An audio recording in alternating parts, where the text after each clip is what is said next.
7, 6, 5, 4, 3, 2, 1. You'll never have the sacred stone.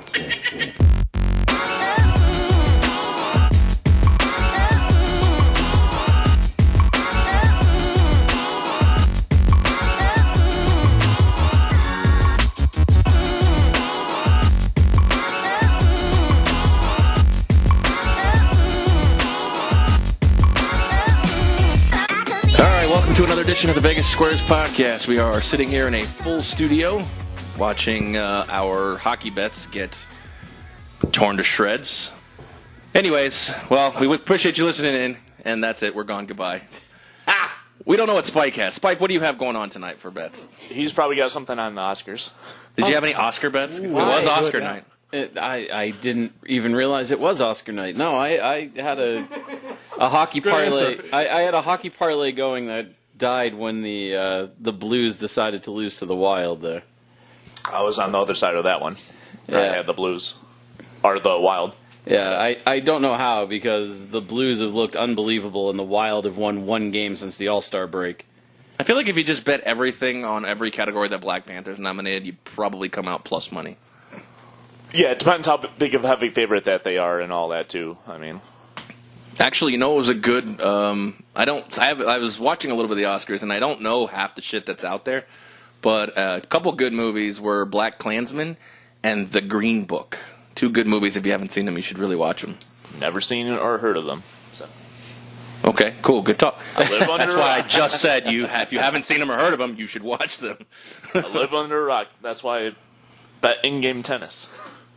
That is rock-like. Wow. Yeah, that's pretty bad. Yeah, Mexican and Japanese tennis. Yeah, maybe you should have just bet Black Panther at that point.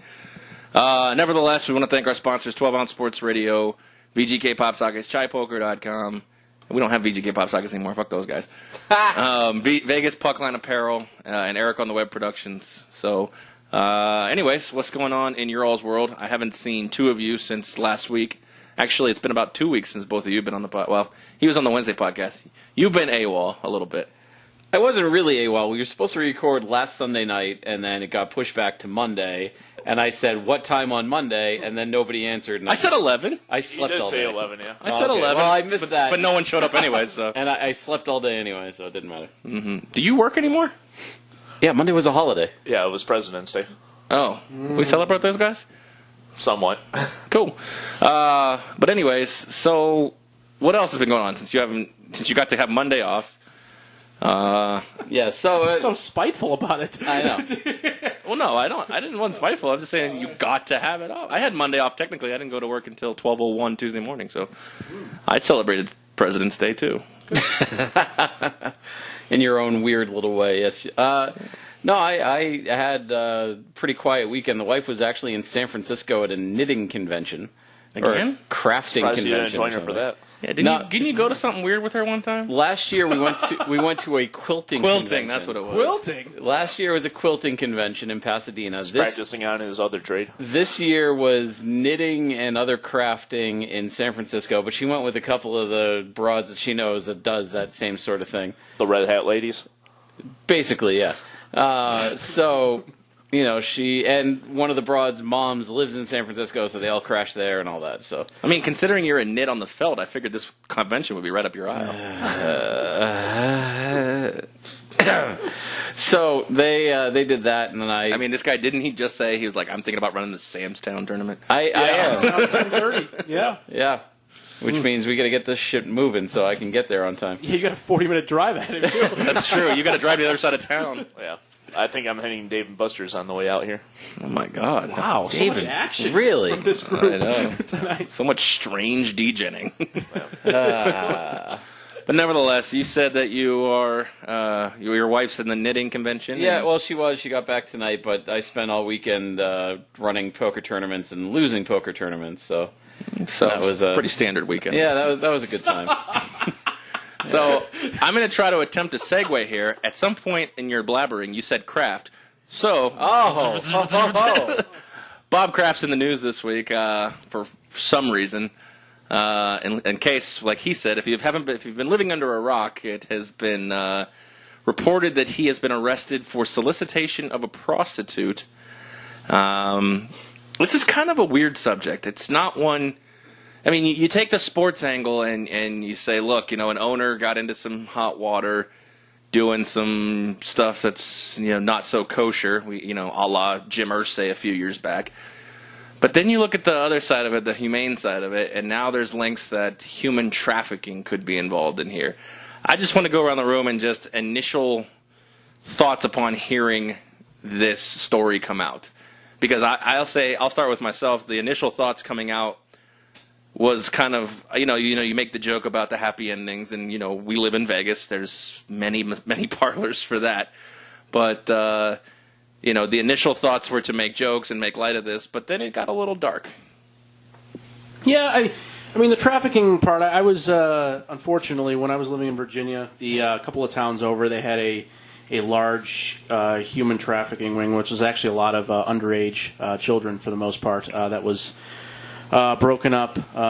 This was, 4 or 5 years back. I think it did make a couple of national headlines as well in the suburban Virginia, D.C. area, but it was kind of a big deal. I had never really thought about the connection of, who's doing the deed, if you will, in that sense, and I've always kind of taken it as the fact of, things are going to happen. It is what it is. It's there are obviously worse crimes that are being committed, but that aspect of it certainly is. It's got to fall up there with pretty harsh crimes to be happening. Can you imagine? We talk about the freedom that we have to do what we want to do day to day, and there's people out there that are literally modern day slavery. Yeah, no, for sure. It's kind of, I thought about that a lot. This was again 4 or 5 years ago, and it stuck with me a little bit too. It's kind of resonated. So, it's one of those things. Again, we don't know all of this. Obviously, being allegation, we don't really know what happened. It's an innocent until proven guilty thing. I try to always be on that side of things. Maybe that's the soft approach, but. At this point, I think it's the right approach. Yeah, approach a lot of us don't take in today's society, not just the people who are sitting around the table. So at this point, I'm kind of just taking a back seat and letting things play out. If it is as nominal potentially as what it sounded like at first, where he was just a participant, in a spot in a situation, then that is what it is. I think we can all pretty much say that there are. Bigger fish to fry out there than a situation like that. But again, if it goes deeper and has knowledge about the inner workings of a potential prostitution type of ring, that's obviously carries a lot more weight. So I'm just kind of taking the wait and see approach. I know it's not really a distinct opinion on it, but nothing really more than that. Yeah, I guess in that county of Florida, it's pretty big ring of it is. Like 100 men charged almost every year in that county alone, is what I heard. Okay, so what are your thoughts on this? I don't know. I don't really know what to make out about it and all that. It is considered a legal activity. I think Patriots fans will kind of support him on moving forward out of this, and whoever dislikes the Patriots are going to be like, well, that's another thing to add to the dislike of them. So it's sort of layered for me because yes, what he did in Florida, and we know that nothing good has ever come out of Florida, but we know that except for this guy right here. We know that what he did. We know that what he did in Florida was illegal, but he wasn't the one that abducted the girls. He wasn't the one that forced them into that line of work. He wasn't the one that is probably, I don't know how these things work. I haven't seen any reports, but I've, watching episodes of like Law and Order and that kind of thing, the girls get essentially put into a debt that they can never work off. Their captors hold their passports. They have to, sleep on cots at the back of the parlor or wherever they are. They eat like soup of fish heads every night. Like, it's not pleasant. But Robert Kraft wasn't the one putting those people in that situation. The fact that he went in there, that we know at this point. Fair enough. I'm not trying to take your no. It's a perfectly reasonable point that you made. We don't know the extent of his involvement, but everything that I have heard, everything that I've seen, points to just like he was just a Joe Schmo off the street that went in there to get his dick tugged or whatever. So I'm not going to crucify the guy for that because he's in his 70s. Correct. His wife's dead. You know, he has a girlfriend, but, you know, But so fuck her, yeah. Yeah, so what? You know, it's like, Well, I don't care. everybody who knows about the girlfriend believes she's got one motive on her mind. Yeah. So, and you know the other thing, no, fuck her was wrong. But you mean my point being is that look, she knows what she's getting into with Bob Kraft. Sorry to interrupt. yeah, no, it's fine. That's, you know, for me, this is like, you know, we know that this sort of behavior in certain counties in Nevada is legal. You know, assuming that the trafficking and the slavery part of it isn't involved, obviously. So for him to get caught doing this in a state where it is illegal, when we know that it is legal in other states, it's just, I don't care. It's like, I'm not going to blame Kraft for that. I'm going to blame Florida for not getting their fucking act together and getting their rules up to date and keeping with times that, you know, people want to be free and do this kind of shit. Like, you know, this is, for me, this is consenting adults, this is, presumably consenting adults, getting into this kind of thing. And it's just, I don't know, it doesn't bother me. Like, if my dad did the same thing, you know, he's not a billionaire, obviously, but, you know, his wife's dead, has been dead for over a decade now. And, you know, he doesn't have a girlfriend that I know about. So if he wanted to go in and just, like, you know, pay however much, $60 to get his dick tugged, I'd say fucking more power to you. Take more of my inheritance and go have fun. What do I give a shit? Yeah, solicitation is kind of a funny matter with a gray area in it because while I agree with you, I'm of the belief that, hey, look, you know, if you walk into a place where it's widely understood, hey, look, this will get you this. I mean, we have them here in Nevada. I mean, they're legal here. They're widely advertised up and down the state. And, you know, like you said, if there is nothing illegal as far as trafficking goes, I got no issue with, you know, Bob Kraft, a billionaire, taking $79 and going to get his rocks off. The issue with solicitation, as it's written in the law, is that if that is actually repealed, it actually makes it to that, you know, since you burped first, I'm going to use you. Okay. You walking up to a woman on the street and telling her, you want to suck my dick, eat my balls, and all this other shit, it makes it okay for you to do something like that. And that's why I don't agree with the act of solicitation or the law of solicitation to come off. They have to find a way to rewrite the gray area. Because I'm with you. As far as when it's widely understood, you walk into this place, and for X number of dollars you can get, you know, the treatment that you need or want. It just creates a situation where, especially in Florida, where it creates a bad precedent. Right. Well, I mean, the easiest model to go after is Australia's.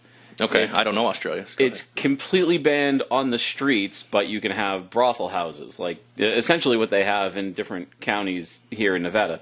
Like different from Amsterdam, where it's literally on the streets. Right. So this is. Well, they're slowly starting to like shut that down as well. Are they? I don't know anything about the red light district other than what we know. It's about 1/5 the size that it was, I think, 4 or 5 years ago. It's small. Oh wow. Mm-hmm. But yeah, that was the red light street. Yes. It used to be a whole big block, but anyways, you were talking. I've never been there, but I've heard that the people that were just recently there, it's much smaller. Yeah. Gotcha. Sorry. Interesting. But I mean, there it's just, you know, everything is done within certain houses, so, you know, there's no mistaking what you're getting into. And then, you know, the girls are tested, there's social workers on call, there are nurses on call, everything else. Like, I've heard that at certain places, they'll even take a guy's dick, put it under a black light and look for, like, sores or cuts or anything like that to make sure that they're... I just ate, man. That was... Wow, that really did get that. Okay. So let's take this as a two-part discussion. All right, Bob Kraft. Let's go into the sports side of it. Bob Kraft is, if he's on tape, you know, he's going to be guilty of soliciting a prostitute, which I believe is a misdemeanor in this case. I think if he actually goes through with it, I think that becomes an issue. And I don't think they have any tapes of him actually committing the act with said prostitute or whatever. I don't want to use that word. It's kind of a sick word, but, you know, the victim. I don't know. What do you want to use? Well, yeah, I mean, the massage therapist. Yeah, there you go. They have tapes of him going in, but from what I understand at this point, there is actually no video evidence of the actual act. So that being said, let's say he gets the misdemeanors. Everybody's quick to crucify the Patriots, as you said. You know, Deflategate, they lost a first-round pick, $1 million, and Brady for 4 games. if this is deemed to be true, this is an act done by the owner of a franchise, and the only real precedence they have is the Jim Irsay situation where he was fined $500,000, and I think he was personally suspended for 6 games. Yeah, you're right. For his drunk driving and all the pills he had in his car. What seems like a logical punishment in this case? Now, Wait, logical no. versus what Goodell will hand you down. go. I understand. I knew where I was going with it. What feels like a logical punishment in this case versus what? Well, we won't go into what we believe Goodell would come down with.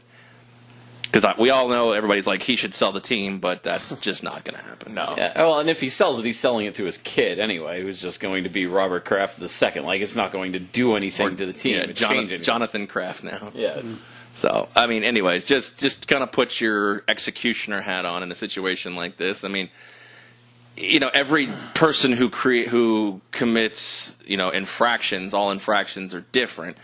We all in this country believe murder is a far more, egregious offense than speeding.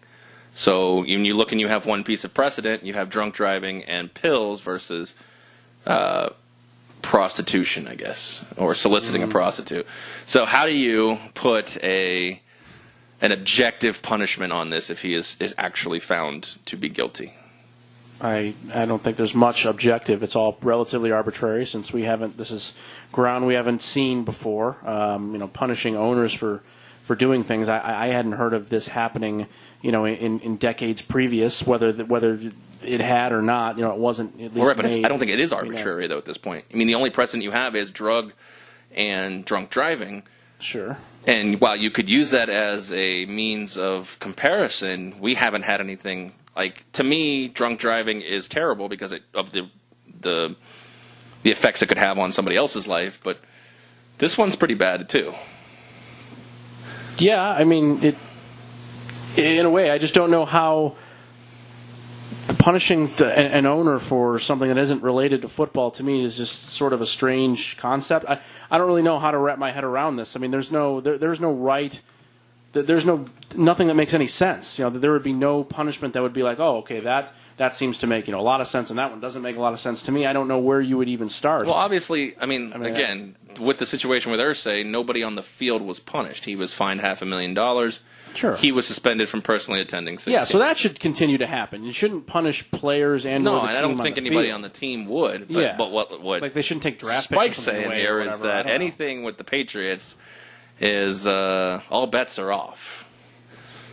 I mean, possibly. I just don't know. I mean, what the commissioner and such actually does, I have no clue. But for me, if I had to actually be, the judge, jury, executioner, I would probably follow along the same type of lines of what the Irsay situation was. I'm sure some sort of monetary fine. It's always good to line the pockets of the league. And, suspending him for games. I guess he can't be in this box to watch games. Like, I mean, what the hell? Like, who cares? I don't know. Just some sort of monetary fine.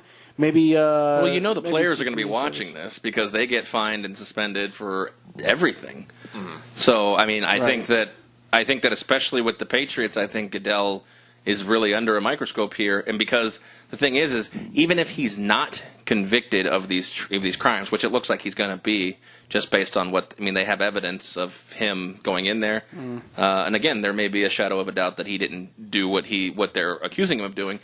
But let's say he does get off of these counts of solicitation of a prostitute.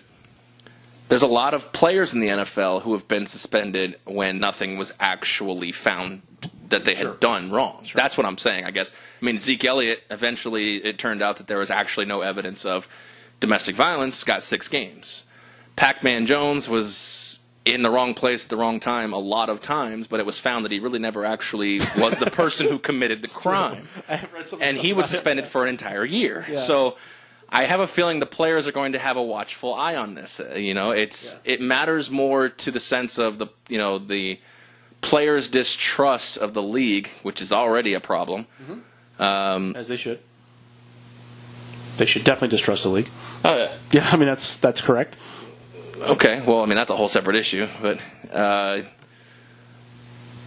it's going to. I mean, if he gets off with a slap on the wrist, I mean, money is no object to this guy, so a $500,000 fine doesn't do much. But I think having time away from having time away from the team does matter. No, I agree. And if you distrust the people you work for, wouldn't you move jobs?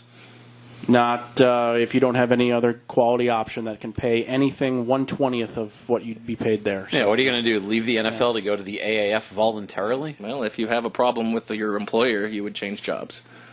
So. Not if you don't have any other good option. That's not true. You can do what other people what do. are your options and all that, yeah. Go be a basketball player.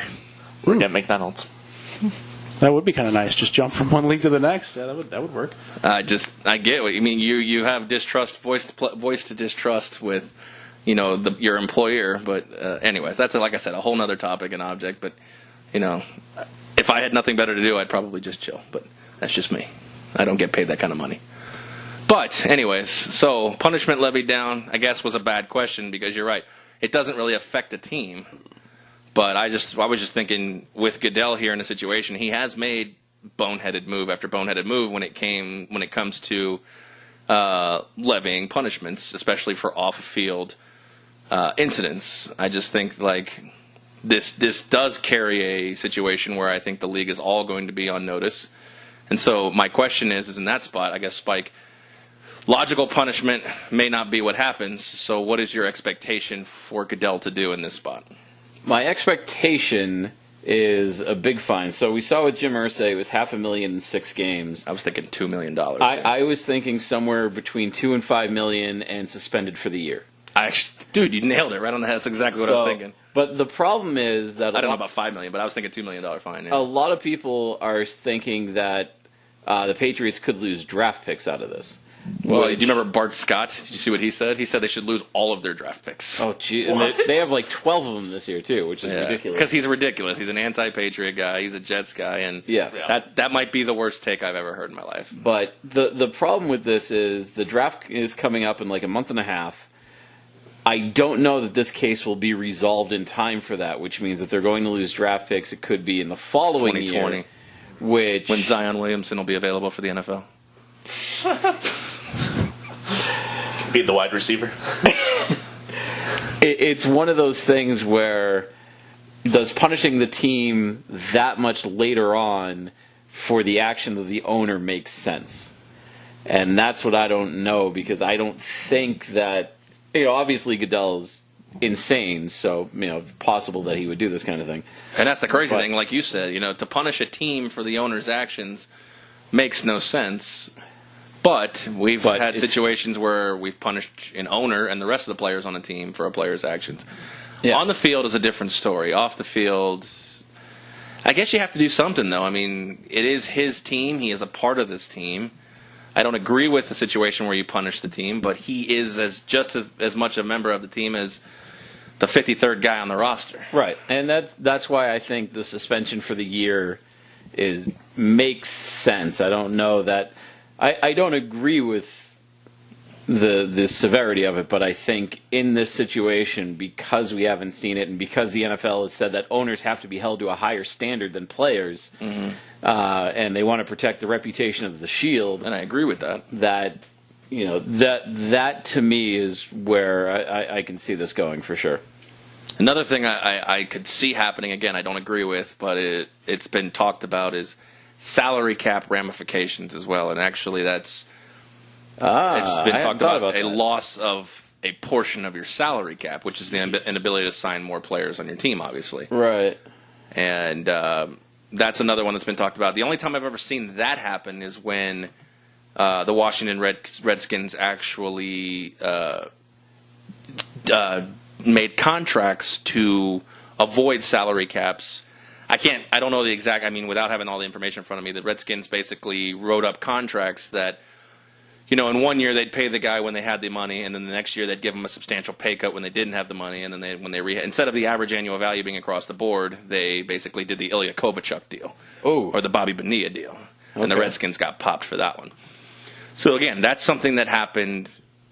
That's something that they punished that was involved with the situation that they got punished for. It's hard to imagine what they're going to do in this spot, but you're right. Goodell and the Patriots haven't had a great history of, I guess, logical punishments would be the right word, but some people would say that they don't get enough. So, Yeah, I kind of lean towards you, all three of you guys, especially with the fine. I believe like $1 million to $3 million sounds about a right amount of. The numbers are arbitrary because Bob Kraft's a billionaire. Yeah, it's not going to hurt him whatsoever. It's the time away, and again, and the time away doesn't hurt the team.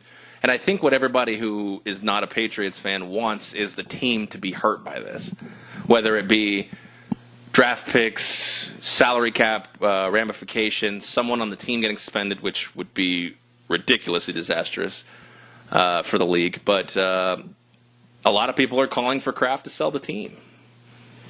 I don't see you going that extreme. But I mean, look what happened with Donald Sterling. Yeah. I mean, Donald Sterling was caught on tape with racist comments, which I don't agree with, but it got all the way up to the point where, he was pressured to sell the team. It doesn't take much in today's society for people to fall from grace. And this is a huge black eye on a person who generally has been, I would say, in the spotlight, pretty positive image. Yeah, I could see the league coming down on him and potentially having him away from the team for a while or whatever, but I don't see it being that overly dramatic. But like you said, you never know. I mean, all right. Well, let me tell you. Let me throw the other side of this situation out here. Before I say that, it looks like, based on what I've been reading, that there's a whole list of people who have high profiles, some more high profile than Bob Kraft, who are named in this Mitchell report type of dealing. Basically, they're saying that the client list is pretty extensive. And Jupiter, Florida, actually is a very wealthy area filled with lots of people who, Tiger Woods being one of them. My first thought was, he's got to be on this list. When this thing broke and I saw Jupiter, I was like, this got to be Tiger. You know who was in town that weekend playing golf with Tiger Woods was President Trump. He could be another one. Oh, that would make total sense. Yep, there you go. Not that this is a political forum, but yeah, that wouldn't surprise anybody. It's not a political statement at all. It's just saying that he could be on the list. He was in Jupiter, Florida with Tiger Woods. Perfect. And then a Jupiter, Florida massage parlor gets busted. Not only that, they said this has been going on for years. For a long time. I mean, any of these guys could be regulars on the list. You're right. You're absolutely right. I bet a lot of money that Tiger has visited at least one time. A lot. And the question is on me right now. What if there's somebody high profile under once a week who has just gone for massages? I'm being serious, even though it's a joke. So people do, yes. You do that. This has actually come up for me. I've gone to Chinatown and just had a massage here in Vegas. Yeah. That's the thing. I do all the time. Yeah. I have seen those 24-hour places, and like after a late night poker session, I've thought about going to one of those because shoulder hurts, tense, whatever. But I'm like, I don't know if the language barrier is going to be able to get through that. I don't want the extras. Like, I don't know how to go for that, or I have no idea. How does I don't even know how those things work. The places vary from. I went to one, and they didn't even. There was no talking at all. She was like, "Okay, you're done," and I'm like, "Cool," because I had like that same situation. I'm like, I don't want that. I just want a massage. And there's some places where you drive down Spring Mountain Road, and you're like, that place is not paying rent with $20 foot rubs for the month. That place has to be doing something else. Yeah. $20 for an hour, that's bad business. So, yeah, I mean, it's just all right, flip the script here. What do you think the punishment is for Robert Kraft if he's involved in this human trafficking ring? If he's involved in the trafficking ring. That's obviously forced to sell the team and a lifetime ban from the NFL. Well, I think he'll be in prison too. Obviously prison. Sure. I'm just talking about the external ramifications. But you talk about sell the team to his kid. I don't think he can do that at that point. I think the whole Kraft family probably has to. Because that was the question with Sterling. He could have sold it to his wife, and they said, "Nope, you're selling it to a completely different entity." That would screw up because let's not forget that the Kraft Group also owns the Boston Uprising of the Professional Overwatch League.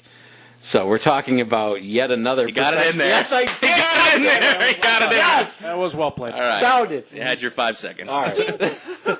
I'm actually looking at the Overwatch League shop right now, trying to decide if I want to buy a T-shirt or a replica jersey. But how much is a replica jersey? I got to know. $85. What does it look like? And what do? They play video games, right? Yeah, this is a professional video game league. Looks like a soccer jersey. What's his name? Almost. Amagoo? Aim God. What is he aiming for? Aim God. He plays one of the sniper He's a sharpshooter. characters. Yeah. Come on, he's Aim God. I don't know what the fuck it is. I mean, what y'all Aim's think? like I God. don't know either. So It's a great nickname, actually. I've never heard of anything like this. I think Steph Curry is Aim God, though. Well, yeah, I mean in the NBA for sure. Sure, yeah, he could be, but he was not named Aim God before this gentleman or lady who plays It's whatever that is. It's a guy. It's Okay. a really ugly guy, but yeah, it's a guy. You wanted to assume, but you didn't know for sure. I had no idea. Is it like a She sounds is hideous. Overwatch a game or? Yeah, actually there was. Oh, I thought maybe they played like Call of Duty or something. I thought Overwatch was the name of the Oh league. no! I mean, there are leagues that's do Call of Because I've Duty. seen a league and where League of Legends, one of the games is monster trucks kicking around a soccer ball. oh Rocket League, yeah, Yeah, so I mean, I'm just trying to put it all together here. So. yeah. or No, the that, ones with the drones and all that too. And No, I played Call of Duty a lot, but I haven't gotten into any of this other stuff. yeah. I was in a Call of Duty. I was the league guy for a who while. used to run into corners and use the sniper rifle. Yeah, that's okay. yeah. That actually sounds exactly right. Fuck off. Actually, it was pretty good in Call of Duty. I haven't played it in years, but Yeah. What the fuck were we talking about? Oh yeah, Kraft. the if he's Boston involved. Uprising. You wanted your 5 minutes, you got your 4. Kraft if he's involved in the whatchamacallit. If he's involved in the trafficking ring. If he's involved in the actual trafficking Because ring, human aside from trafficking is prison- an expensive. I don't know what's the right word here. It's an expensive process to traffic females over from foreign countries and to set up these shops. It's not cheap. Oh yeah, I can ain't easy. imagine. Pimping ain't easy. God, that is just morally spine tingling. Had to be said. Oh, did it though? Oh, that's such douche really? chills. Oh man, I don't feel good about that. I laughed inside, but I don't feel good about that. I think you laughed externally, too. I think that was your laugh, was it? No, that was not me. Okay. All right. Oh man, Oh god, that hurts. yeah, no, that doesn't make me feel good. You're welcome. You're welcome, America. So, all right, let's assume if he does get caught, sell the team, and not to his kid, it'd be to a stranger. Huge fine, obviously, lifetime ban. What else could they do to him personally? Do you think they would actually go after the team like more in that case? I don't know. Blackball the family. I mean, because if the family's going to have, I mean, unless they seize his assets, which I don't think they. I think the only assets they can seize are if they like find an account that he's diverting funds to. But you know, or if they find it, the kids are going to some have of the money was through the trade or whatever. Well, most of his money is made. I would imagine most of his money is made legally. Yes. So you could only really seize the funds that are used for illegal purposes. Yes. So again, if he has, I mean, knowing, well, I don't know a lot of wealthy people, but knowing people who I know that are, richer than I am, they don't have one bank account. So I would imagine that there's still going to be a lot of money moved over into bank accounts that are eligible for his family to use. So my guess would be to blackball the family from ever being affiliated with the NFL again as well. Again, that's not their fault. They probably didn't do anything either. But I mean, Jonathan Kraft, doesn't he have a daughter too? I think. I know Robert Kraft has 3 sons, 2 of whom are heavily involved in the team. I think the third one is kind of fucked off. I don't know if he's persona non grata or what. That's kind of fucked off. Yeah. I like that description. I don't know if he's like not talking to his father or what, but I know that usually in the press box, Jonathan's always there. The other son whose name I can't remember is there about half the time, and then the third one's never ever there. Is the daughter's name Laura?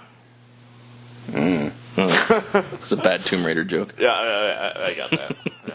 Oh, wow. I mean, that would have Kraft. All right. That's going back 18 That was a stretch. It was Laura Croft, but whatever. It doesn't matter. I got it. There's only Kraft I could think of that wasn't macaroni and cheese. Going back 18 years, though, to Tomb Raider. Apparently, made Tomb Raider. By the way, so Robert The Kraft, original one. Robert Kraft That's my has favorite. nothing to do with Kraft macaroni and cheese. I know that. but their stock still dropped about a 1.5%. Because everybody after just this. assumes. Yes. A lot of times when you see a rich person with a name, that's associated with what you know, that they just assume you own it. And actually, most of the time it's true, but this is not one of those times. Brazilian now. I know they're managed by a unit. Kraft Heinz. Interesting stuff. Well, it used to be based where He's pretty super much where big I in- grew up. He's super big into real estate, Suburban I think, Chicago. too, yeah. So, all right, well, then let's kind of move away from this. But, yeah, it's obviously the wait-and-see approach, but from a moral standpoint, as in terms of just on its face value right now, you're right. I got no issue with a 77-year-old man who's obviously not married because his wife is dead, going in, paying $80, doing what he's got to do. And my only thought process with that is for a guy worth billions of dollars, you would think he could probably take a more sophisticated approach to it. And by sophisticated, I obviously mean a little higher class of keep it all in house. Okay, yeah, at least a little more discreet. Especially somebody with the profile to have that. I mean, to walk into a massage parlor that probably everybody in Jupiter knows as a rub and tug place is not a good look. It's pretty stupid, yeah. And now to say that it's possibly a human trafficking spot, which if there's women in there living in the spa and all that jazz with what they said, then it's pretty clear and evident that it is what it is what they're saying it is. So that's a tough one to really kind of swallow. And let's just hope, and not even just because I'm a Pats fan, let's just hope that Bob Kraft is not involved in this just for everybody in the NFL because, I mean, he's been good for not only the Patriots, he's been good for the NFL. So, all right, switching gears, let's talk college basketball. And so good night, Spike. Thanks for tuning in, and thanks for showing up. I'm all right. He's literally watching video games. I am watching the London Spitfire. That's happening live? Yes, the reigning champion. Yes. The reigning champions of the Overwatch League are taking on an expansion team in the Hangzhou Spark. They're currently leading 1-0. They're on the second map of 4. But yeah, no wonder why your Wi-Fi sucks. You guys can talk college basketball. That's like you're seeing the whole action. You understand what's going on, and you're really entertained by this. I'm just curious. Yeah, no, absolutely. So, I mean, you can tell which team is which team is on offense, which team is on defense. It's not just kill everybody? Yeah, pretty much. I mean, it's team-based. So it's kill everybody, but there's offense and defense. Yeah, I mean, it's team-based, so it's 6-on-6, and then, the different players play different roles, and you have to, the team on offense has to move an object from one side of the map to the other, and the other team has to stop them. I mean, okay, that makes sense. It's pretty... It's like capture the flag. A little bit, yeah. Or smear the queer. Oh, you can't say that anymore, can you? What do they call it now? What do they call it now? It used to be called Smear the Queer when I grew up. Yeah, I remember that game. I don't remember Smear the Queer? I remember the game. Somebody had a ball and you had to just annihilate them. Yeah, I'm trying to... I don't know what they've changed it to now. It's probably too physical for this generation. Yeah, they probably don't even play it anymore. Anyways, it's actually, while it involves college basketball, it's actually a life topic as well, so you don't have to completely tune out, Spike. I'll turn your microphone back up. All right. Zion Williamson obviously was the topic du jour in college basketball after he blew a tire, basically, in the Duke North Carolina game 30 seconds into the game. Bad look for Nike, by the way, but their stock prices are obviously bounced back since then. It took a 1.5% opening hit, but we're not here to talk about the stock price. Was it really a shoe issue? Well, the shoe blew. Have you not seen the video? Yeah, and it's not the first time that Nike's been involved in something like this, where one of their shoes is blown apart. Got it. I don't know any other cases of it. I don't remember the names of the athletes to whom it happened, but I when this happened, I was going through Twitter, and people were like, "Yeah, this is the same thing that happened to blah and blah and blah." And I didn't see any of that, but I mean, not that I don't believe you, but it's twofold. It really is crazy because the first thing I kind of said is, yeah, this is not a good look for Nike because, it's a shoe blowing out on national TV, and, this is like a wet dream for Adidas at this point. But then I dug a little deeper listening. Apparently, these shoes that he blew out, or this shoe specifically, the left or whatever, this pair of shoes he's actually worn all year. I guess he has superstitions or whatever. And coming from, my thoughts of the Duke basketball program, this guy's like your top recruit. What the hell's he doing wearing the same pair of shoes game in, with, every couple of games? He must be superstitious. I mean. Right, and that's what they said. So, I mean, the toll, taken on the shoes for the entire year, the shoe should not have blown out, but it shocks me a little bit less that it did. We talk about NBA players wearing new shoes every half. And college basketball players, especially in programs that bring in a lot of revenue, don't really have to wear the same pair of shoes for as long as he did. Nevertheless, the game kind of had a little bit of a derailed feeling because everybody came to see Zion, including Ken Griffey Jr., Barack Obama, a lot of celebrities. The ticket prices were among the topic of discussion as well, because third-party resellers were selling them for $10,000, as that was like the highest one ticket went. Yeah. Which is absurd, but you know what it is? Get what you can get, I guess. Absolutely, yeah. If somebody's going to pay for it. But now it poses the question that a lot of people say, you know, especially with these one and dones, that Zion Williamson should shut it down at Duke and not play anymore. He hasn't made a statement, and he's actually the only one whose opinion really matters in this, but we're going to give ours anyways. Spike, so you can go back to watching Overwatch. Give me a quick opinion on that. I think that's a little extreme to completely shut it down. I assume that he has more years of eligibility, but I mean, would this be, you know, make him a one and done? Was that always his plan? Is that something that he talked about? He was the number 2 recruit, coming out of high school, and all three of them, actually the top 3 recruits, Barrett, Reddish, and Williamson, all went to Duke. So Duke got the 1, 2, and 3 guys, all with the intention of being one and done.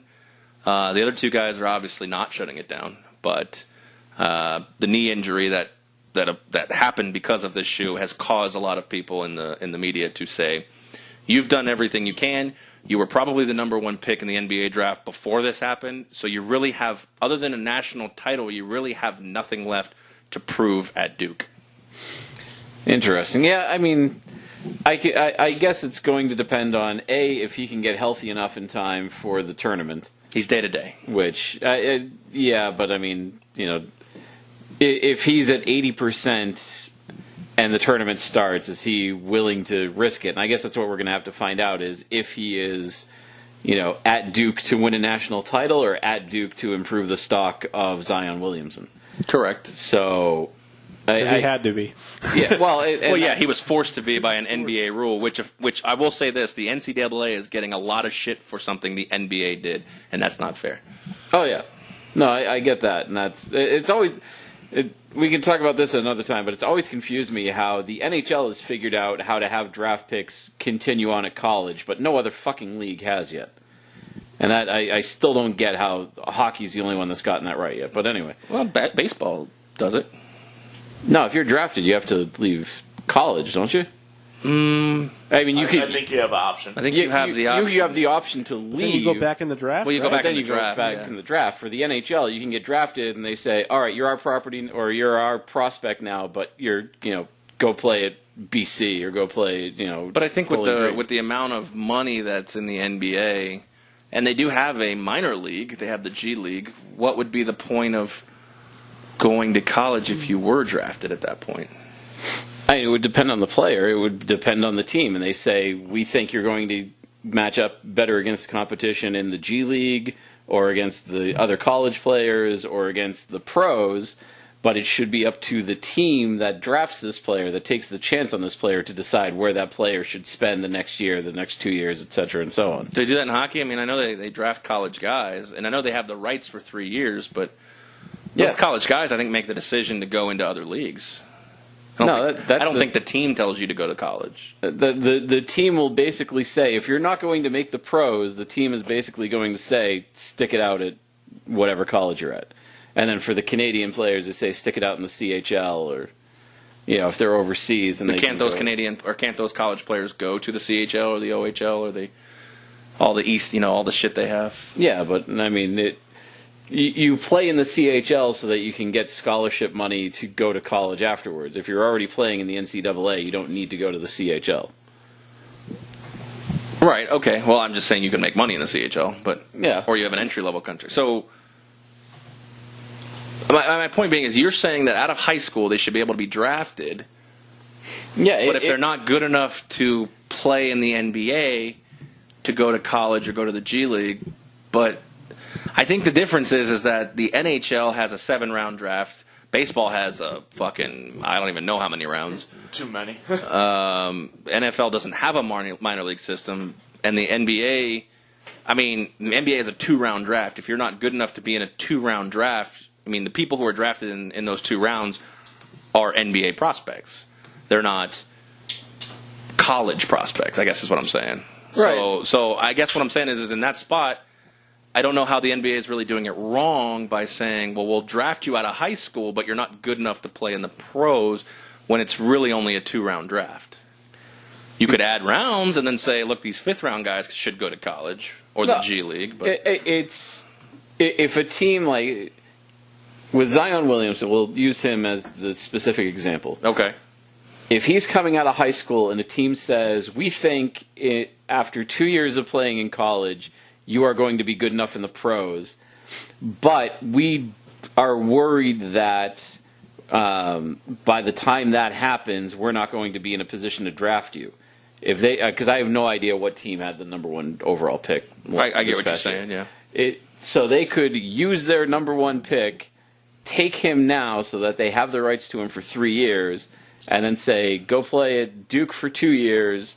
And then you're going to start for us on year 3. Do the NCAA guys get paid in hockey?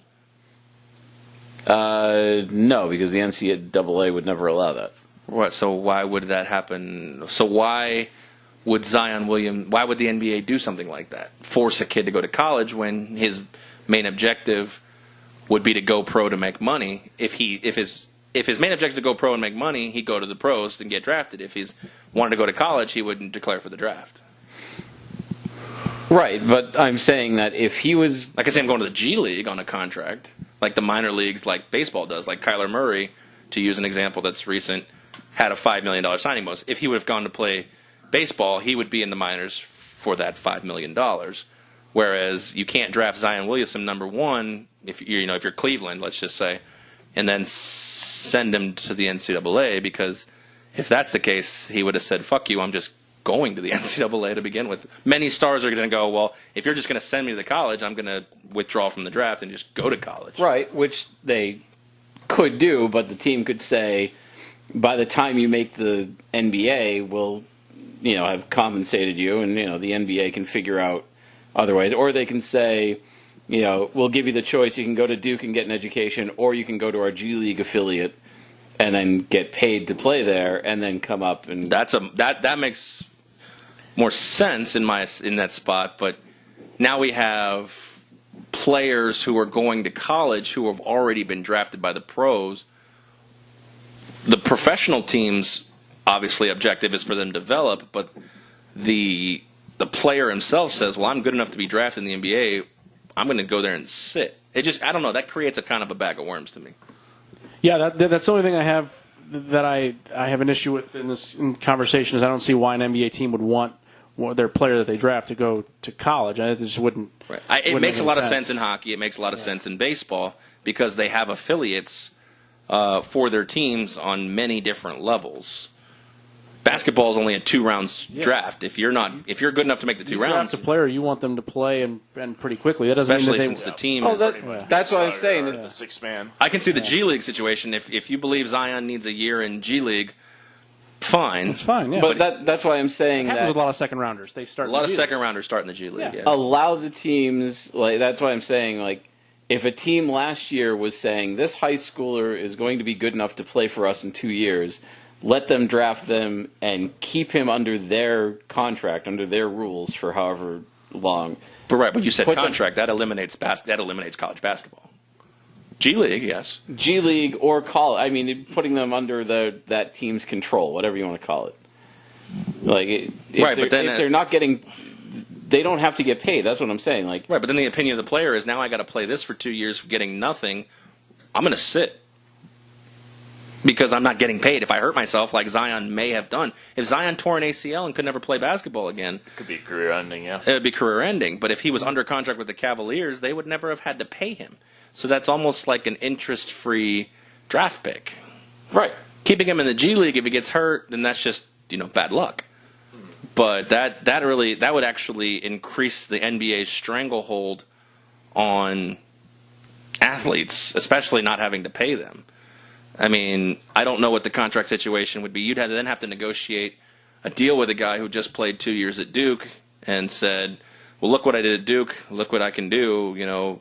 Now he might be telling you he's worth more money than when you drafted him. Right, and then he can play the 1 year that they still have him under control or however long the league decides, and then he can say, fuck you, and go into free agency and do what he wants. Oh, that sounds like it would be all hell breaking loose. Yeah, that's kind of the point. I think Spike's secretly trying to cut the NBA down because he doesn't like it, which I don't hate that because I don't particularly like the NBA either. But all right, let's go back to the real world and say the NBA has already proposed lifting this and making you can go straight to the NBA like we saw a lot of people do. What was that, a decade ago or in the 90s? Yeah. Sure. Or you have to play 3 years of college basketball, which I believe the NCAA really wants. Yes, they love all of the exposure with the one and dones. I agree. But to have to continuously fight for your job, I mean, when Calipari basically says, I have no plans other than to get the top 5 guys in the recruiting class on my team and set them up for the NBA. I mean, how are these other teams supposed to compete? But I think this is another good prospect because now recruiters are going to really have to recruit because when Zion Williamson's a senior in high school, that guy's going to the NBA, so we don't have to worry about our resources on him. But at the same time, I mean, Zion Williamson could be in the NBA right now, failing miserable. I mean, for every Kobe Bryant, Tracy McGrady, LeBron James that there are, there's a Darius Miles, Robert Swift, and Michael Olowokandi. Actually, Mike, I think he went to college, didn't he? Pacific. Yeah. So, okay, my point being is there was another guy who came out. Leon Smith in Chicago. There's a bunch of Chicagoans that really fell hard. Yeah. Sebastian Telfair is another one who just never could get it. He was a high school phenom. Right, he was out of New York, yes. Yeah. Mm-hmm. So my point being is not to just sit here and name every person who came out of high school. A lot of misses. A lot of misses. And that's what scares me is that, I actually think college football does have it right because everybody here is now saying, after the national championship, Trevor Lawrence needs to come out now. He has nothing else to prove. It's like, why are we trying to break this institution of collegiate athletics? Trevor Lawrence would get destroyed on an NFL field. At this point, I agree. So now they're saying, well, he's not ready to be an NFL quarterback, but he has nothing left to prove in college. Why? Let's see how he plays in his second year. Yeah, we've seen this story before. The kid wants to play, then, why is everybody telling these guys? Again, the only person's opinion that matters is Zion, and if he decides to shut it down, again, let me re-stress this. Based on the rules that are provided that he has to live by, I have no problem with him shutting it down to protect his interest in the NBA, and I actually agree with the situation where if you're in high school and you're that good and you can go to the NBA, why not? Why go to college? You can always come back. College will always be there. But if you decide to go to college, I believe that you should have to stick it out for a certain number of years, whether that's 2, whether that's 3, or whether it's 4. Because I actually think that the college is actually probably more smarter to press. And again, this is just me talking from a personal standpoint as a person who I believe I value education. If you decide to go straight to the pros, by all means, God help you.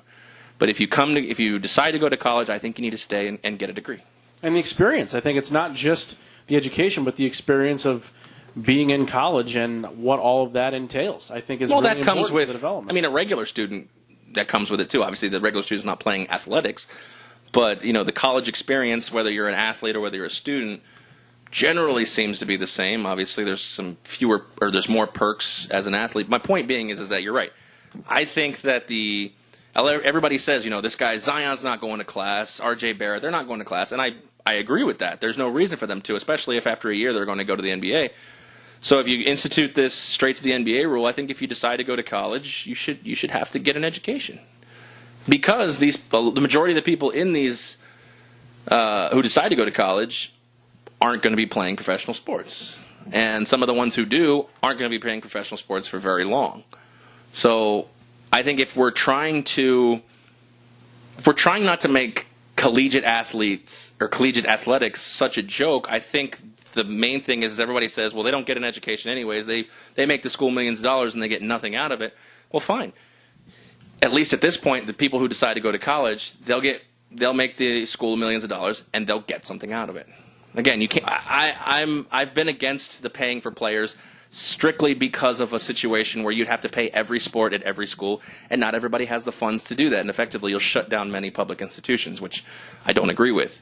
That's a whole other situation. My point being is that at least the one thing that you can get back from an institution is an education.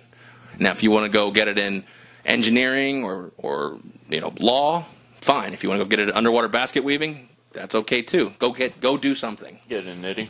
So that was Spike's wife right there. She was underwater basket weaving and knitting. Pretty sure she didn't go to college for that though. No, but I mean, she would be interested though in watching it happen. Almost positive that you're correct. Well, considering she's an attorney, correct? Didn't you say on one of the podcasts she was an attorney? She is an attorney, and that's where she did her grad work stuff. But for her undergrad stuff, I mean, Political science. The school was founded by Quakers. That's about all I know. Where'd she go to Penn? No, she went to Earlham. Never heard of it. Where's that? Is that East Coast? Or? No, it's in Indiana somewhere. Oh, Earlham? Earlham, yeah. interesting. We'll have to have her on to talk about all the Interesting. all the great things that are happening or have happened in Earlham. Yeah. Any sports? Yeah, they have a Rowing. They have a team. I think their mascot is actually the Fighting Quaker. Nice. And the theme song is I don't remember like the fight song the whole thing, but I know that one line is beat 'em into consensus.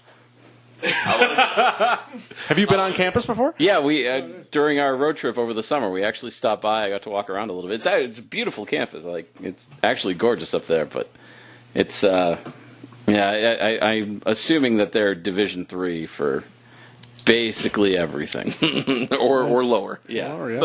Their number one sports team is debate. Oh, there you go. Nice. That's it. No, I didn't look it up, but I'm just falling on my ass. Oh, I was going to say that actually might make sense. Go fighting words.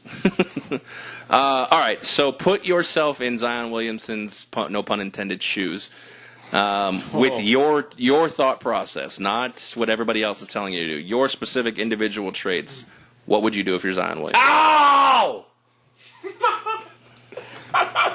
I was in his shoes and they fell apart. So That was like a week ago, bro. Wow. I don't know. You shouldn't still be in those shoes. He's superstitious, though. He's a little stitious.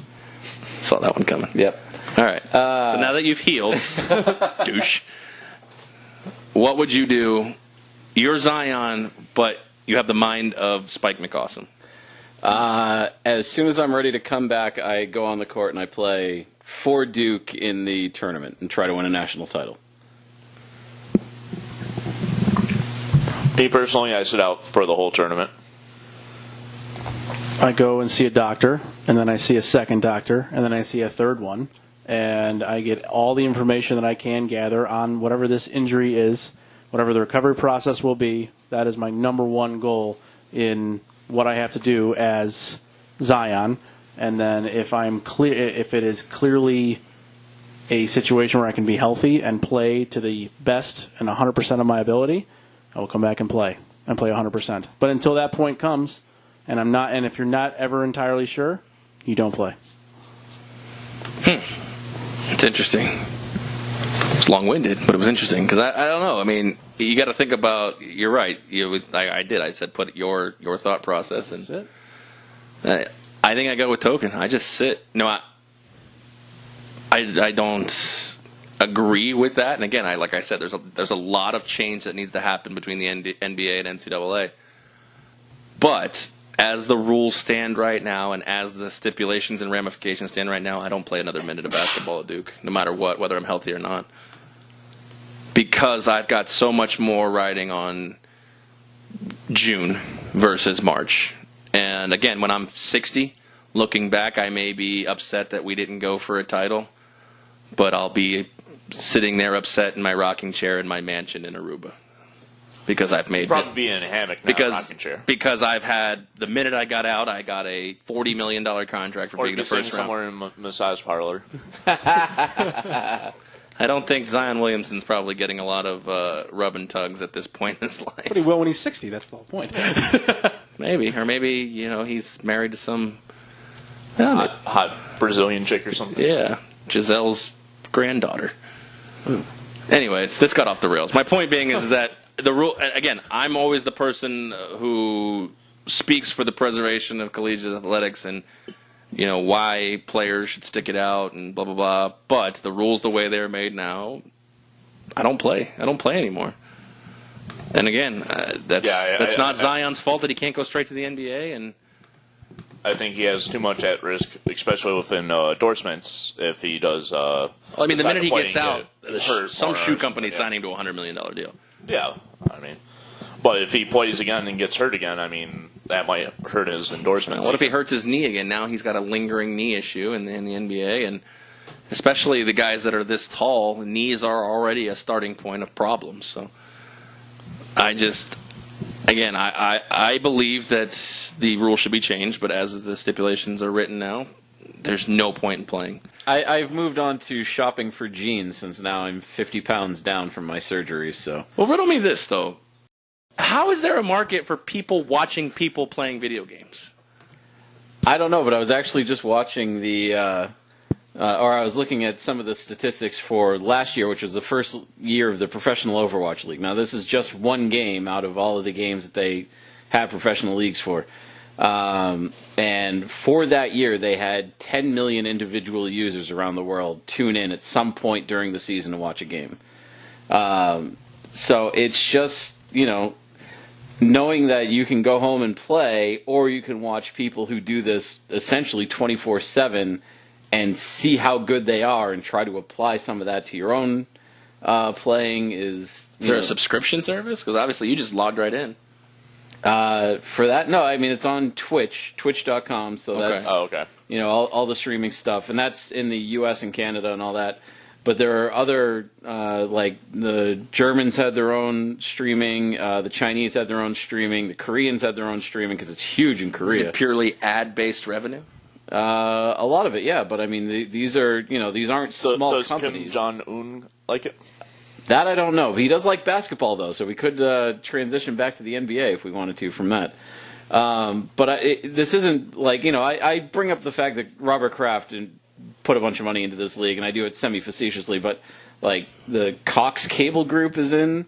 Right, but they're not making investments unless they're seeing dividends on this. So that's why I'm asking, where does the revenue come from? Right, I mean, they have tons of ad, like Jack in the Box, Chipotle is a sponsor, Intel's a sponsor. I think Dell Computing's a sponsor, and that they have the whatchamaffuckit, they started putting ads on some of the jerseys that the teams are wearing and these things. But if you think about it too, like, do you watch the teams? Do you watch the people play? Yeah, I mean, they'll switch cameras, so they'll have like a camera showing the actual action on the screen. That's what's happening now. And then I like that show. They'll show up. What's happening now? Oh, there you go. They'll show sometimes, they'll show the players, and you can see what they're doing, but you can't really hear what they're saying because they are talking to each other, but they don't have the mics so that you can hear what they're saying in game yet. I mean, they do in some. Is that for strategy purposes? Yeah, probably. But it's an interesting way to see. I'm trying to look at something here. Sorry to interrupt you. I'm trying because League of Legends is probably the biggest of the esports that are out there right now as far as the following, and they showed a picture of the first championship, which was a $100,000 prize pool, and it was basically in like a small, almost like a black box arena where you would go see a stand-up comic that's just starting out. It seats about 50 people. The last one that they had was in an arena that looked like an NFL stadium. Jeez. And they broadcast it on the big screen and everything else. They built a whole arena at the Luxor, and I think that seats like 18,000. Yeah, and or maybe not that many, but I think it seats like 10. It's pretty decent size, yeah. Yeah, and when they have big events in there, it sells out. And but think about it too. Like if you're starting like an Overwatch League team, think about how low the overhead is going to be. You essentially just need a place for them to get together and play video games. That could be in somebody's fucking basement. Like, you don't need a lot to go get into this to start the thing. Hot Pockets. Hot Pockets, toilet paper, and duct tape, essentially. What the hell do you use the duct tape for? When somebody falls asleep, then you put them up in the rafters and you duct tape them up there. Oh, okay. Well, if somebody falls asleep, then your Overwatch team is going to be a little weaker at that point. You need Sharpies to draw penises on their face, too. Yeah. A lot of Monster and Red Bull, I'm sure. I mean, there's some drink expenses. Yeah, Monster and Red Bull have to be, or some of the energy drinks. I know Rockstar is a sponsor of like NASCAR or something too, or whatever. But those are two different things: video games and NASCAR. But I get what you're saying. I mean, Rockstar makes sense, or at least the energy drinks make sense because people play video games like all day long. Well, It This feels is. like an energy drink. I know that showing pictures during a radio segment is. That's cool for us to see, though. But, yeah, all I those mean- people, are sitting in a stadium watching someone play video games, and the screen's probably over here, like Yeah. a movie screen. Yeah, or and bigger. It's gigantic screen that they have that just is showing the action of what's going on. In the game. I don't know. To me, again, I get it, and it's obviously a multi-million-dollar, maybe even billion-dollar industry. Just in my maybe simple mind, it just for me, I don't get watching someone play video games. They use Twitch for a lot of other things. There's a poker. Poker, I know Twitch is big in poker as well. And again, that's another one for me. Community as well. As much as I love Anyone poker, knows about I don't that? want to watch someone Arcade play game it. stuff like that. Yeah. The only people I want to watch play it are like probably Phil Ivey and Phil Hellmuth, and I can. No, there's some great internet personalities that play on the reg in Asia and Europe. It's actually very entertaining. They play online. But what are they entertain? What are they doing to be entertaining though? Just talking through the hands, describing what's going on. You know, they're multi-tabling obviously, so there's constant action happening and analyzing the tournament, the field as it narrows down. It's just a whole ball of wax. And some of And these they make guys. money from that? Oh yeah.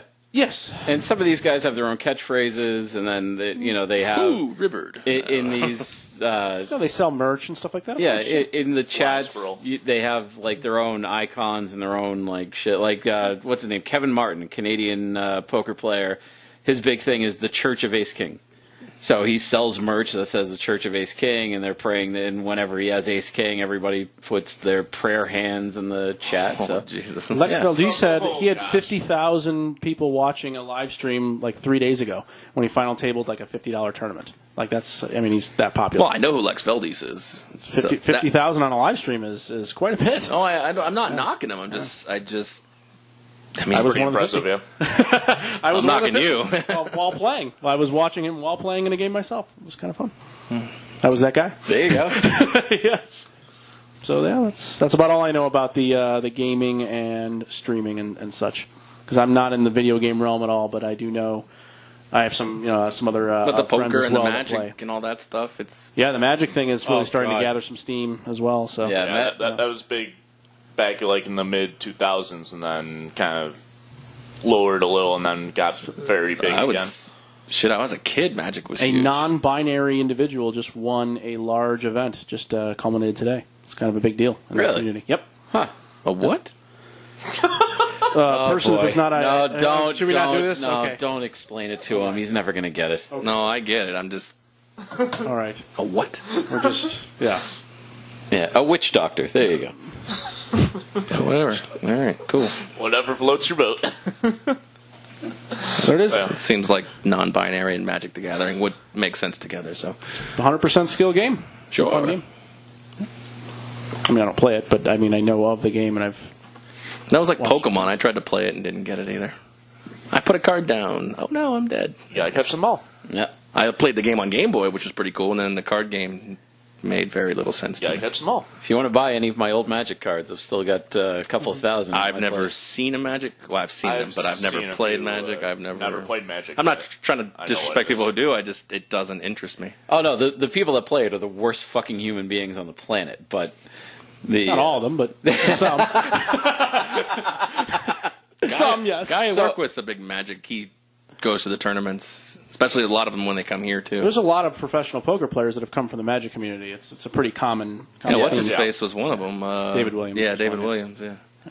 Yeah, there was a time. So my wife decided that she wanted to get into something nerdy and something kind of offbeat like that. So we decided to try Magic the Gathering. I said, I played this in high school. Let's try it again.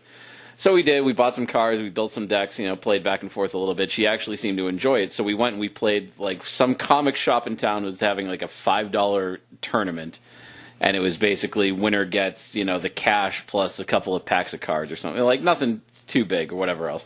But we didn't know what we were doing. So she sits down, and this one kid, total acne, fucking 17-year-old piece of shit, never talking to a woman before.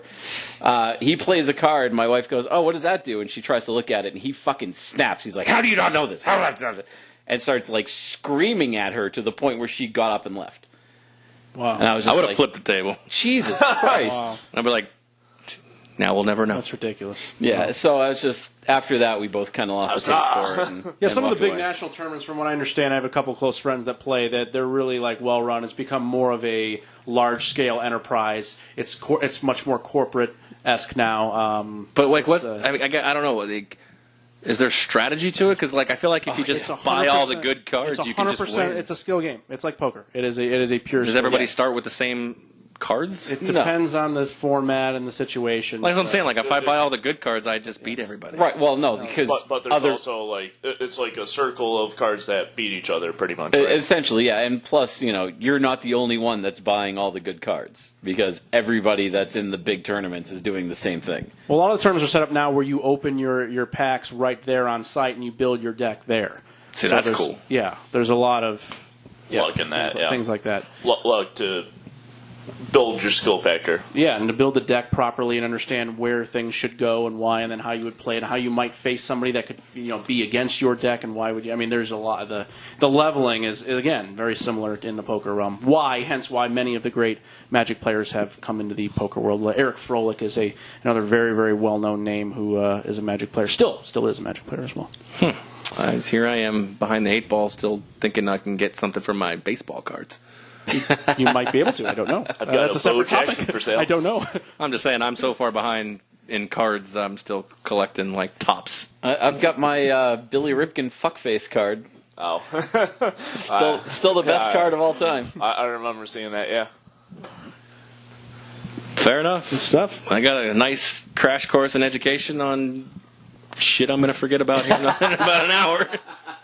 It's not that I mean, yes, I don't effectively care about it, but it's just amazing to me how these things have become multi-million-dollar industries. Magic, Pokemon's still kind of a thing, and well, video games have become Sports card collecting. more so than all of them. Hmm. Just wish my mom would have told me to play more video games instead of doing my homework. Wow. You'd be in a much better spot, I'm sure. It sounds like I might be. I wouldn't be sitting here with you fools. You guys be watching me on, was it Twitch? It's on Twitch. Yeah. We might be. Spike would be sitting there at Sam's Town with the stream going and waiting for the tournament to start. Wow.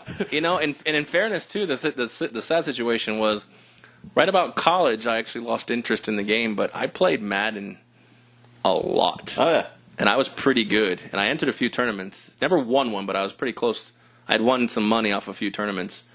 I wonder now does Madden still do shit? Oh, yeah, it still exists. Still on TV. No, I know it still exists. I've seen some of the stuff like on TV, late night. Oh, some of the tournaments? Yeah, like the tournaments still exist and It'd be stuff? fun to do like a think PGA so. Tour matchup on EA Sports.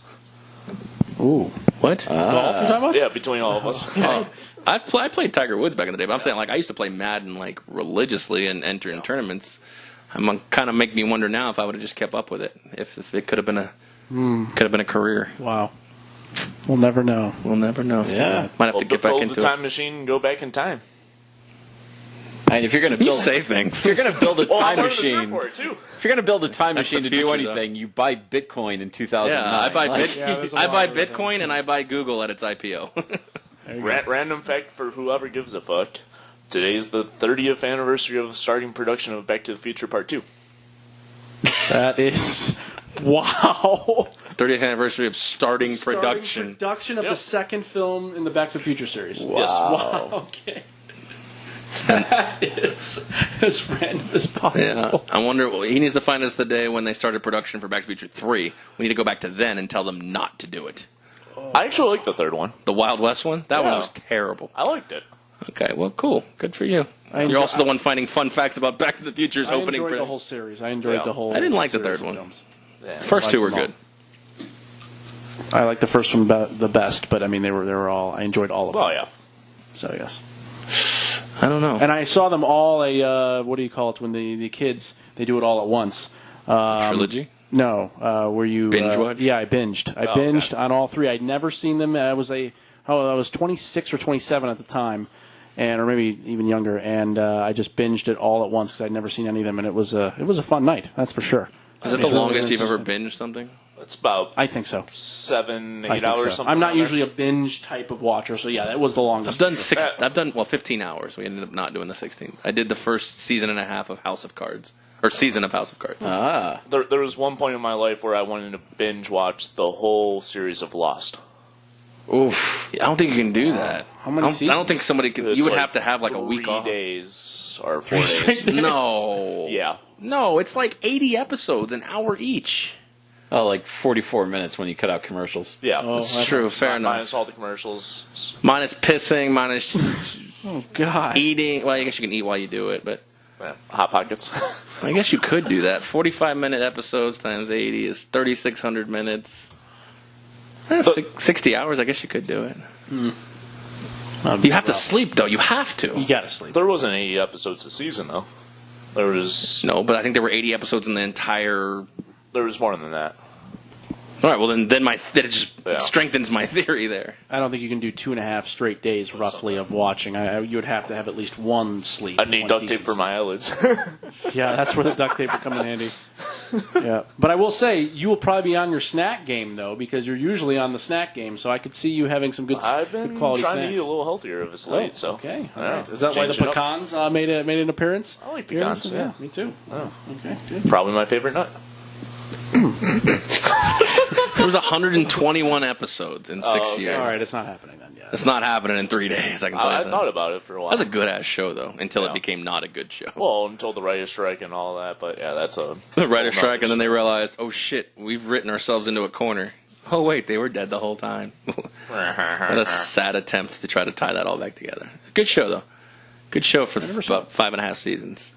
Don't binge watch it in 3 days, but you should watch it. You should watch it. I will not Yeah. binge it, but I could. Is it even on in anything I don't like think any of it's the on streaming Netflix services? anymore. It might be on that. I think when I it saw might it, be it was, on Prime. Amazon Prime. when I saw it was I started binge watching it in like season 5, and then I had to wait for season 6 to actually. I started watching Fully it in play. season 2 originally. Binge watched all of like half of season 1 and the second half of season 1 all at once, and then caught up. Had a huge crush on Evangeline Lilly. Fair enough, yeah. She was hot. I think she still might be. Anyways, we have gone off way off topic, but it's okay. I like it. I'm getting an education, and then all of a sudden we start talking about Random fucking trivia. strange, great to strange television. All right, that's it for me. Anybody got anything else fun to talk about? It was a good week. We got your Overwatch league in. Look how much Overwatch you got in. I Yeah, that was pretty know. good. Got in quite a bit. I was pretty happy with Good it. week with the golf. If anybody followed our golf podcast. Oh yeah, on let's Wednesday. recap the golf here real quick. We got a couple minutes. How did it go? Because DJ ended up winning the WGC Mexico, and The Tonys come through with a pick. If you got him at 11-1, good for you. did you Google Evangeline Lilly? Yeah, I've never heard of her. Attaboy. I wanted to see her. She Oh yeah, she's the Wasp from Ant-Man and the Wasp. Yeah. Never watched that either. No, I That didn't was watch a lot damn of good. things. I was outdoors a lot. And The Wasp that came out this last year. oh, okay. This was an older thing. All right, got it. Yeah, she's not bad. Probably better when she was younger. Yeah, you wouldn't kick her out of bed. Trust me. I agree. I totally agree with that. Yeah. No. So we had a nice golf week. We hit DJ in Mexico, and then I think we had some matchups too that went relatively well. I did a few parlays with matchups. Yeah. I hit one. It was $5 to win 77. That had Schneerians, Badley, in Puerto Rico. We're Schwartzel, talking about, and the other one, Every, and that one. You can parlay matchup bets. Yeah, You can. Nice. yeah. I was unfortunate going into today. Aaron Baddeley had a 2-shot lead going to the final round, remnants of his U.S. Open run about 12 years ago, which was my first major future bet where I had a chance to win a lot, and he ended up throwing that one away too, just like this one on Sunday. But it was I didn't bet on any of the futures for Puerto Rico just because I wasn't as concerned about it or wasn't as confident. But I was kicking myself for not having him at 20 something. I was like, oh my god, I just give up $100, 28-1, something like that. Yeah, and then. He didn't play. He played terribly. I watched only a few holes. Yeah, but, my future bets for just- Puerto Rico, except for the matchup parlay that I hit, were not that good. So yeah. So it was, but it was a very entertaining week of golf. I don't know if you got a chance to watch any of it, but the course was magnificent. Not only the course in Puerto Rico, which I know that Aaron's a huge fan of, but the Mexican one, yeah, Chapultepec looked fantastic as well. Love that So word. it was great time, and we saw really two two of the greats, the current greats, really separate themselves from the field and have almost a match on their own. That was kind of my thought when I watched at least the final 2 rounds. I didn't watch the first 2. Yeah. But it seems like, they can tame any course, and if that is the case, those 2 are just head and shoulders above. I mean, when we talk about, Tiger's dominance, and again, these are 2 different golfers versus just one golfer, but it seems like everybody's playing T3 I think it's different. Even though Justin Rose is the higher-ranked golfer per se, if we look by rankings, it seems like with McIlroy and DJ, if they are on their game, it's almost like nobody can really touch them. Even Justin Thomas, I don't think he's still at that level either. He's hitting fairways and all that. And we talked about that too. Yeah. He hit 33% of his fairways 2 weeks ago in LA, and then all of a sudden he hits 75%, and he can win going away. It's because he's putting so well. The weather will do that to you. Oh. Short game has been fantastic. So we talked about the fatigue factor, but everybody went low. A lot of people went low. It was kind of amazing. 21 for the winner, 16 for the second place, and a lot of people in that 8 to 13 range. The weather was good though in Mexico. That helped, and the course was in phenomenal condition. The greens rolled beautifully, so it did help scoring wise in that sense. But I was still surprised. You're right, Aaron. How low? Yeah, I agree with that. Are you guys in the camp of making courses more difficult? Because it seems like a lot of these courses are very much on the other camp. 100% on the other side. Higher scoring? I agree with that. I want courses to be easier and playable for everyone. Yeah. No matter the skill level.